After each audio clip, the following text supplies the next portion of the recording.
7:39 here, Big 550 KHRS. We should talk about that one day, but we don't have time for that. Kathy Helbig Group is with us. She, of course, is a real estate expert.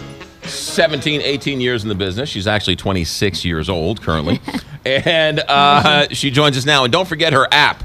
Can't tell you enough how great that app is. Good morning, Kathy Helbig. Good morning. All right. Buyers and misinformation and misinformed. Bad beliefs. Not Very understanding bad beliefs. what's going on. What do we got here? There's a whole list of things, but first off is a lot of people think that they have to pay a commission to have an agent help them buy a home. And that's generally not the case. Usually the way that buyer agents get paid is on the house that their buyer chooses. So the brokerage that is representing that house pays the buyer agent their commission. Wait a minute. If I'm a buyer and I don't have an agent, I'm saving money. No, you are not. That seller is still paying the same commission to the agent that is marketing that house. If there is another agent involved that's representing the buyer, then part of that commission is shared with that agent. Why can't I just call the name on the sign in front of the house? You could, but then you're not getting your own representation. It becomes a dual agency situation, and not a lot of people are comfortable with that. And you're paying for someone else to work against you. Correct. Yeah. All right.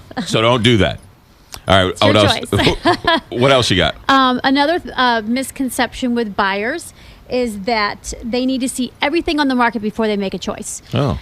Well, back a few years ago when things were sitting on the market for 180 days plus, maybe you have the ability to do that. Right. Now, what you look at today is somebody else's purchase yesterday.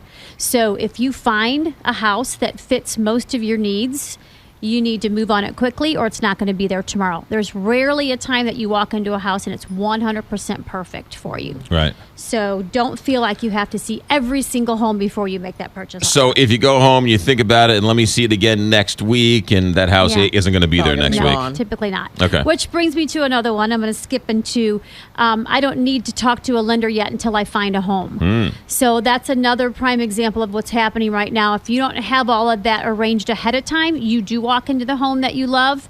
Now you have to delay because you don't have all your ducks in a row. You make an offer that doesn't have a true pre-approval with it, they're going to accept somebody else's, because typically we're seeing multiple offers on a nice home. All right, good. Another one is someone will eventually accept my lowball offer. Yeah. Not so much in this market. From experience, right. Well, no, it's just everyone thinks that, it's just when they're selling a house, they're not going to accept the lowball offer. So why do they think someone else will accept their lowball offer? Everybody thinks they're going to get it at both ends. They're going to make a ton of money on the house they sell, and they're going to go stick it to the next guy to buy that house. Right. It doesn't happen that way. It goes both ways. Right. So in this market, lowball offers are not even being answered. So they just completely look at it, reject it, and don't even give you a call back. And I never thought this until I was selling a house, but if you give an offer to a seller and you upset the seller or insult the seller, they'll just say no regardless of whether you ever come up to the right price or not. Correct. There's so many emotions involved, which is why it's really hard to do for sale by owner, because you don't have that third party intervention. Right. You get emotions on both sides, and people get stubborn, and they'll walk over silly things like a ceiling fan. It's crazy. Right. Yeah. And then lastly, people believe that we don't really serve a whole lot of value other than opening doors and helping somebody find a house, maybe writing the contract, which that's really the beginning of the process. So most of our work comes into play after we put the offer into place. It's comparables, it's negotiating the building inspections, negotiating appraisals. There's all kinds of curveballs that come at us from the day you go under contract to the day that you close, that we're trying to manage and keep the deal together. Also, I think, you didn't ask me, but I'll tell you, it's the advice my agent gives me. Absolutely. You're the expert. 18 you tell years me of what's selling, going on. I've probably sold 2,000 homes, and you do like one every 7 to 10 years. Right. I probably know a little more than you do. Kathy Helbig and your team knows more, including the app, which is fantastic. Also, you put iPads into people's hands. Yes, we use cutting-edge technology with lots of apps that really are customized to a lot of paperless transactions, searching.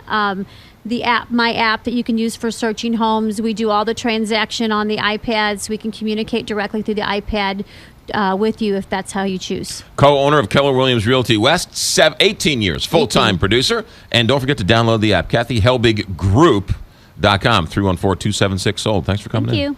743, Big 550 KTRS. Are you